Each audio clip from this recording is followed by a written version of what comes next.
Hello there folks, welcome back to the Chap's Guide. My name is Ash and I am your host on this journey through men's style, self-development and personal grooming. Now today you join me in what is essentially a homage video to another video which I recently saw, and this is my response to it. Because yesterday I was watching a video produced by Chris from the British Dapper channel in which he told us about the icons of style which helped steer him on his style journey through life. And it really got me thinking. I mean, it's a great video and I utterly encourage you to go and visit it. I'll put the link to it in my show notes below. But he made me think about my style and the various icons that have actually played a part in the way I dress. So I'm just going to tell you about the people who have made a difference in the way that I dress today. And I'm going to break it down into sort of three distinct categories of style icons. Very much the traditional icons, and you'll have guessed many of these already because I do mention them from time to time as I talk about the things that, steer my own style path. I'm going to talk about a fictional character who I also mention very often in this channel, and that is James Bond, and the various actors who have played that role. And then finally, I'm going to talk about modern icons, so people in the modern world who I look at and think, do you know what, they are playing a good role model position in the style world today. So let me tell you about the traditional icons that I look to for inspiration very often. Now the first one is the one that everybody says, and that is Cary Grant. And Cary Grant is particularly relevant even in the modern world because I think he has stayed timeless as time has passed. Now, Cary Grant was born not 25 miles from where I sit now. At the time, his actual name was Archibald Leach, and he was born in the Horfield area of Bristol. And he ended up going over to America, working on a vaudeville show, and hence became a famous actor. And that's where his style rose to prominence. And if you look at Cary Grant and you sort of unpack the reasons why he's always referred to as a style icon, it's actually quite a formulaic reason why he is traditionally often referred to. So for a start, he's 6'2" in height. Sometimes it doesn't come across on the big screen, but he's actually quite a tall man, way above the national average. Here in the UK today, and I believe it's the same in the USA, the average height for an adult male is 5 feet 9 inches. And you'll find that often there's a repeating theme here. The people that I refer to as my style icons tend to be of above average height. It seems to be something in the formula that really helps people look stylish. The taller you are, within certain boundaries of course, you tend to have that appearance. Now the other thing with Cary Grant, other than his height, obviously he had movie idol looks. He was a very, traditionally attractive man, clean shaven, always had nice short back and sides haircuts. So he sort of slotted into the category of good looking man of his era. But also he was a leading man for about 40 years. I read a biography of his last year. He had an interesting life actually, married 4 times, kind of uncertainty about his sexuality. It wasn't a steady, easy path through life. But one thing he maintained throughout his adult life was his shape. He was very, very conscious of staying lean because, again, it is something of the formula. If you can control your weight as you age, you have a better chance of meeting that criteria that we often put on stylish men. The other advantage of maintaining your weight is that a suit that you buy maybe in your 30s is still going to fit you in your 60s. So you get a good value for money out of your outfit. And that's something that Cary Grant absolutely did. He retained the same physique throughout the entirety of his life. Even at the very end of his life in his 80s, he wasn't appreciably physically larger to look at. He always retained a healthy size. He was a fit man. He was an acrobat when he worked in the vaudeville, in the music hall shows. And he kept that physicality up throughout his life. But he was very careful about what he ate. He always, in his biography it says, if he gained a little bit of weight, he went on the salads for a while.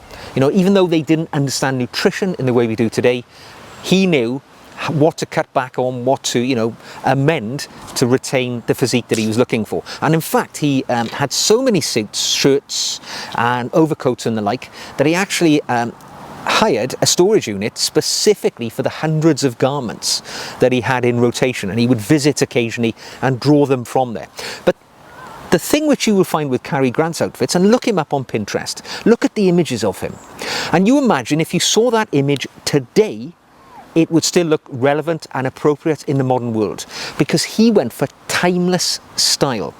Simple, single-breasted, 2 or 3 button suits, notch lapel, in a sort of classic colour, navy, charcoal grey, or variations of those with patterning or whatever.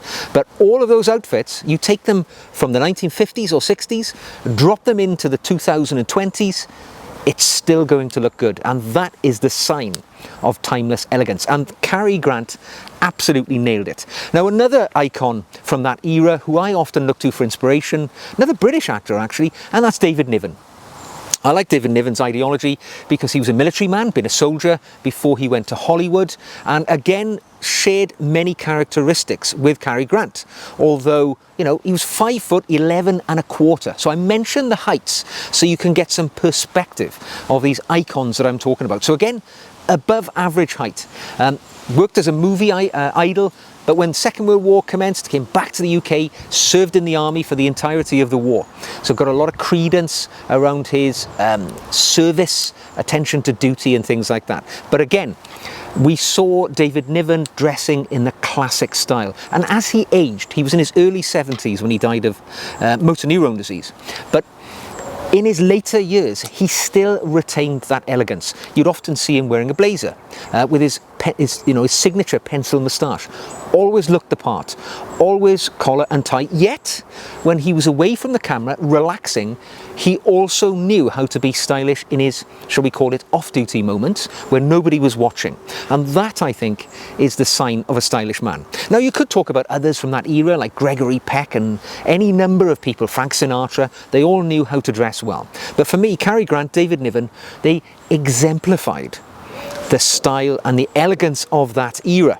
Now, when we continue with that era to a degree, that fictional character I talk about, James Bond, all right? James Bond, of course, created by Ian Fleming in, the first films were made in the early 1960s, 1962, with Dr. No, starring the first actor who inhabited the James Bond persona, Sean Connery. Now, Connery was a big man. Obviously, he'd been a bodybuilder. I believe he'd competed in sort of Mr. Universe contests in his early years. He'd been in the Royal Navy, and he was 6 feet 2 inches in height. So again, way above the national average. But when we see him in Bond, he has a almost menacing persona, a brutality, because of course we forget James Bond is an assassin, a government-sanctioned killer. Government sanctioned, in other words, for license to kill. And of course, that's become this image that we've created around Bond. A monster, but a man who wears a suit well. He inhabits the higher class, the higher echelons of society, but he knows how to take a life in the service of his country. And I think Sean Connery really exemplified that role. And you saw him when he wore classical clothing. When I think of Sean Connery, I see images of him leaning, in my mind, images of him leaning up against the Aston Martin in Goldfinger, in a tweed jacket. Also in Goldfinger, you see him in a 3-piece mid-grey suit.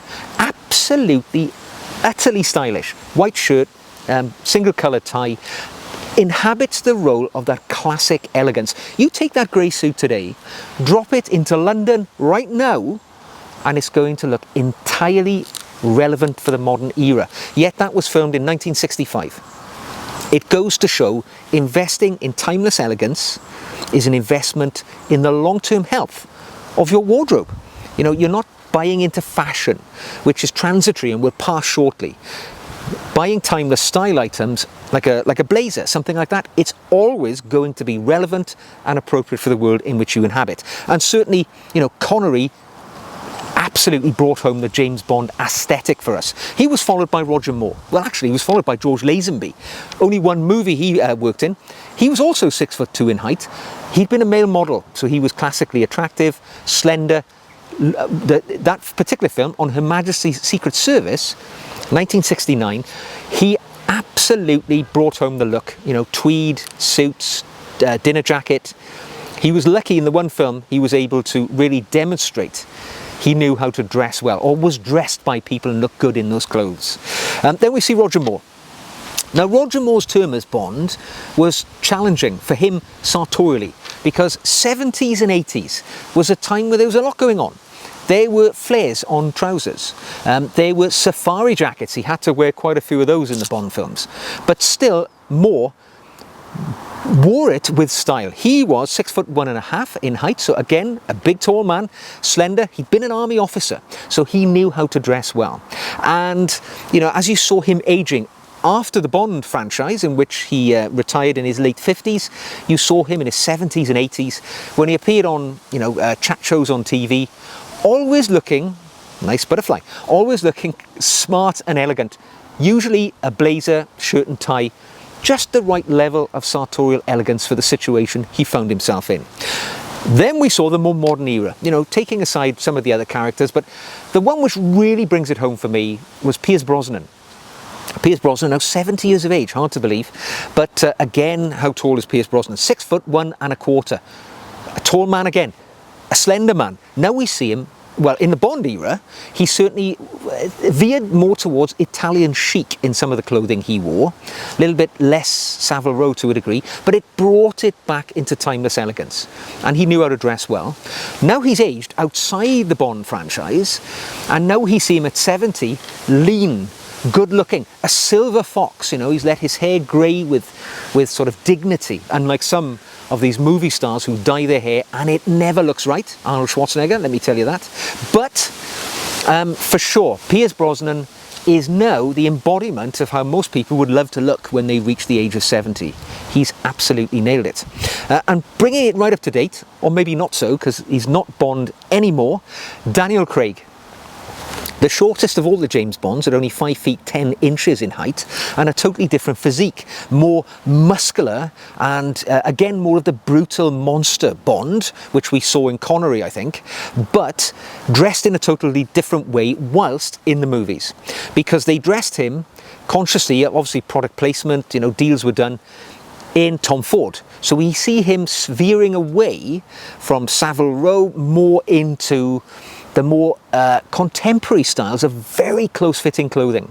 And I personally found it a little bit incongruous with the role of a secret agent, you know, having to run and fight when the suit looked as if it was fit to burst if he inhaled deeply. But still, you know, it was a stylish look, although not one I would choose.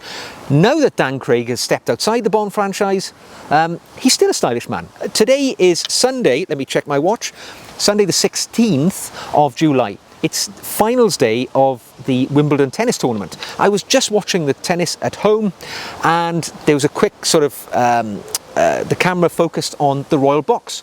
And who should be sitting in the Royal Box but Daniel Craig with his wife Rachel Weisz. And Dan Craig is there in a suit. You do dress up for Wimbledon. You know, you'll see most of the audience wearing a shirt, tie, jacket of some kind generally, especially on the finals days. But there was Dan Craig, sharp suit, shirt and tie, pocket square, stylish sunglasses. For all the world, I think he's 55, 56 years of age, for all the world looking the absolute epitome of a dapper man. So style iconography personified. So that's the Bonds. They definitely bring us back, you know, into sartorial world if you stray. Now there's one character I want to talk about who's outside of the categories of traditional James Bond and modern, and that is somebody who I think overarches all of them, and that's Gianni Agnelli. Now Gianni Agnelli, who died in 2003, was an Italian industrialist. In fact, he was one of the richest men in the history of Italy, and he made his money. He was the president of the Fiat Motor Company and loads of other. He was a captain of industry, but also he was a very stylish dresser. In fact, he was named by Esquire magazine as one of the 5 best dressed men in the history of men's style. Tells you something about the way he looked. However, I think it would be fair to say he wasn't a traditional dresser. He was somebody who took his own route. You know, he dressed to the left of centre.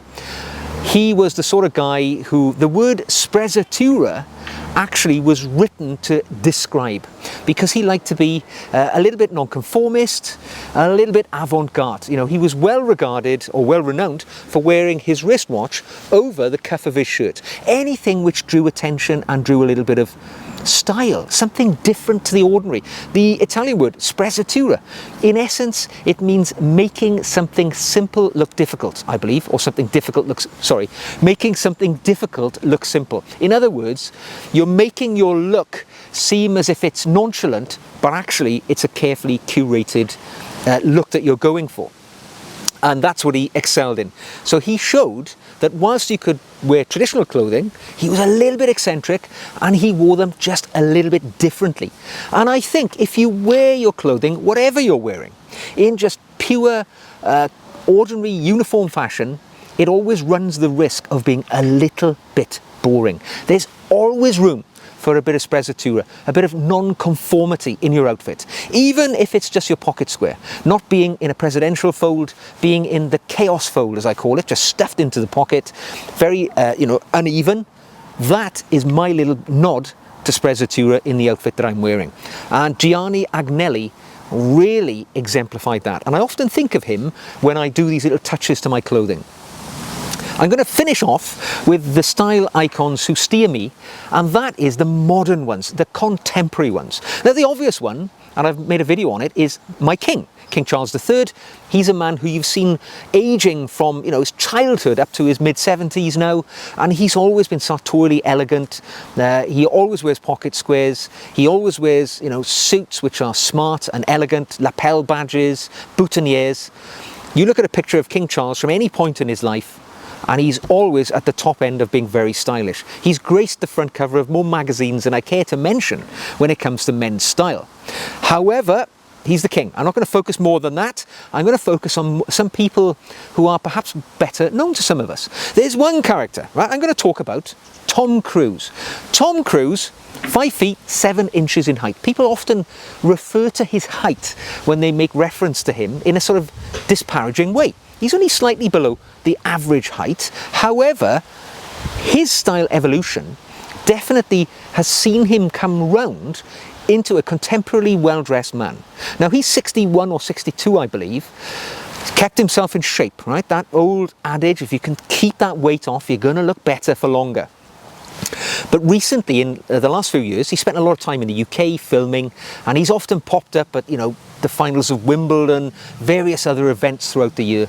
And you often see him wearing a suit, but he wears it rather well. Nice single-breasted, notched lapels, classically cut in solid colours like navy, charcoal grey, contrasting coloured tie, nice shirt, pocket square. He just gets the job done. Nothing fancy, nothing too eccentric, but I like his journey. He's a good role model to look to and think, wow, he looks good for a man of his age. All right, that's to be said for sure. Also the same age, about 62,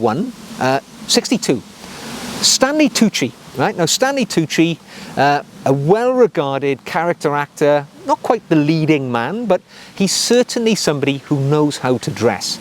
And one of the things I like about Stanley Tucci, 5 feet 8 inches in height, so about average height, lives in London, I think he hails from, I read his autobiography earlier in the year, he hails from New York, obviously was a big actor in America, then came over to London. He's married to a British lady now and they live in London.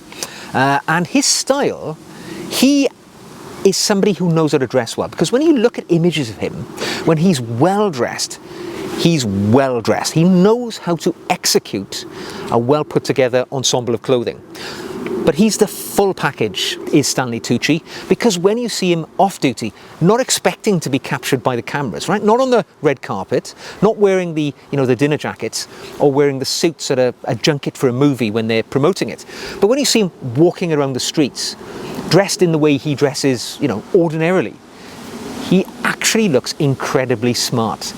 Always looks contemporary, stylish, cool, but functional as well. Stanley Tucci, for a man of 62 years of age, again, kept himself lean. And that is a huge advantage when it comes to dressing rather well. I mean, I could talk about others. Eddie Redmayne, I think, is somebody who dresses very well. Of the contemporary actors in the modern world, 5 feet 11 inches, but you know, a bit on the slimmer side, but he certainly can wear clothing, or does wear clothing, which is cut very well. But I'm going to finish off with just one final character, because we've talked about James Bond, and there's a lot of talk about the actors who will fulfill that role after Daniel Craig, now that he's, you know, absolutely retired from the role. And there's one name that keeps coming to the fore all the time, and this is a person who I think is a flag bearer for exceptionally well-dressed men, and that is Henry Cavill. Probably better known for being Superman, all right? So, you know, played Superman in the movies. He's also played Sherlock Holmes, number of other big roles, but certainly in the frame to be the next James Bond. 39 years of age. He is 6 feet 1 inch in height, and he's an exceptionally powerfully built man, you know, big muscular guy, obviously spends a lot of time in the gym and eating very well. However, classic good looks as well. Dark hair, strong features. He's got the full package. And when you see him well dressed, often he's seen wearing double-breasted suits, which is, you know, appropriate for a man of his broadness of chest. It makes him look even larger. But when you see him dressed in a suit, I mean, I look at images of him in a suit, it's actually how I picture James Bond in my mind. Whether or not he'll ever be James Bond, it's immaterial. But, you know, when I think of Henry Cavill, I think, wow, you know, this is the epitome of what a classically attractive man would look like. And believe me, I'm a heterosexual man. I am happily married. But when you look at Henry Cavill, you think to yourself, wow, I can understand why he has been voted by Glamour magazine the sexiest man in the world, because you can just see it. I mean, I don't know if you've heard of this, but there's this thing which in the women's world, the women seek the 3 6s from men. So, and it is 6 feet in height, 6-figure salary, and a 6-pack on the body. So those are the 3 6s which women seek in their partners, right? And I have to say, I don't qualify on any of those counts, but Henry Cavill, he ticks each one of those boxes, and he ticks those boxes with plenty left over as well.